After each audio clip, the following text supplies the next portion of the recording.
नांदेडमध्ये खरं तर निवडणुका गाजली होती. लोकसभेपासून विधानसभेपर्यंत नांदेडमध्ये हा पूर्णपणे निवडणूक चर्चेमध्ये होती आणि अशोक चव्हाण यांच्या कन्या श्रीजया चव्हाण आपल्यासोबत आहेत. आपण त्यांच्याशी बातचीत करणार आहोत.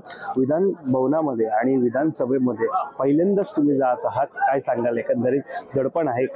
दडपण नाही, अगोदर वडिलांसोबत जायची, आईसोबत जायची आणि आज स्वतःहून आज चालले आहे त्या सभागृहात. एक त्यांचं मेंबर म्हणून तिकडे मी बसणार आहे आणि आनंद वाटतोय की जे माझ्या आजोबांनी केलं, आईनी केलं, वडिलांनी केलं ते आज मला संधी मिळालेली आहे. मी सुद्धा प्रामाणिकपणे काम करायला तयार आहे. वडिलांना पाहत पाहत तुम्ही या विधान भवनामध्ये येत होता, त्यांच्यासोबत तुम्ही राहून राजकारण सुद्धा पाहिलं. आता त्यांच्याच ते खासदार आहेत, राज्यसभेमध्ये आहेत ते. आता तुम्ही या ठिकाणी आमदार म्हणून ते सगळी निवडणुका या ठिकाणी पार पाडणार, काय सांगता? आनंदाचीच गोष्ट आहे. मला माझ्या आजोबा आजींचं, माझ्या आई वडिलांचा आशीर्वाद आणि प्रेम नेहमीच साथ राहणार आहे. त्यांच्याकडनं बरेच काही गोष्टी शिकलेले आणि बरेच काही गोष्टी शिकायचे सुद्धा आहेत.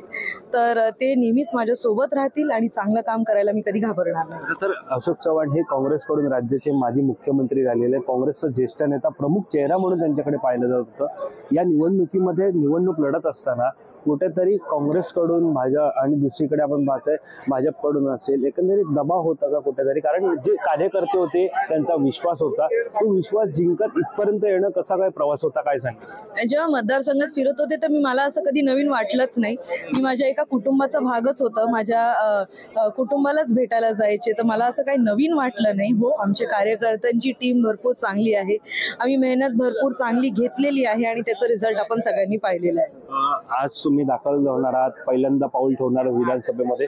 विधानसभेमध्ये पहिलं पाऊल ठेवल्यानंतर तुमचे जे तारांकित प्रश्न असेल, तुम्ही जे मुद्दे मांडणार आहात, पहिला प्रश्न कोणता मांडणार आणि आमदार म्हणून पहिला प्रश्न कोणता सोडवणार? अजून तरी आमदाराची शपथ झाली नाहीये, ती झाल्यावर आपण ह्या गोष्टीवर चर्चा करूया.